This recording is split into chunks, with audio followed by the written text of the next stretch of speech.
This person has been dead for 24 hours, but I can bring him back to life within 5 minutes. First, I installed the consciousness extractor on his head, then lifted his eyelids and pierced his eyeballs with neural probes to connect to his optic nerves. At that moment, the man's memories flowed like data through the probe and were transmitted to a hard drive. Next, I opened up his nervous system and skillfully placed his memories into an android's brain. Soon, I had completed this seemingly impossible surgery. As the android's program activated, the man was revived in another form. To confirm whether the memory implantation was complete, I conducted some simple tests. However, the human brain simply couldn't be compatible with a mechanical body, and rejection soon occurred. The android suddenly became violent and tore off its own face. Seeing the situation spiraling out of control, I cut the android's power supply, which meant the experiment had failed once again. Each experiment cost hundreds of millions of dollars. As the owner of the biotechnology company, I couldn't bear the pressure anymore and was forced to shut down the project. However, what happened next completely changed the fate of my family and me. On the way home, I was in a car accident. When I regained consciousness, I was the only survivor among our family of 4. Looking at the 4 bodies on the ground,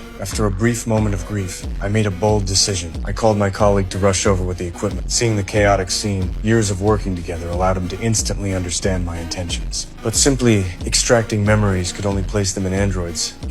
We had never conducted experiments on living subjects. As a technical expert in animal cloning, when he learned I wanted to clone my family members, he immediately tried to stop this absurd idea. Setting aside the enormous risks, even if cloning succeeded, the brains would only remain at an infant stage unless we could implant memories into the clones. But my memory implantation experiments had never succeeded, so he urged me not to make another mistake. Indeed, what could be more terrifying in this world than losing one's family? What if something horrible goes wrong? Something already has.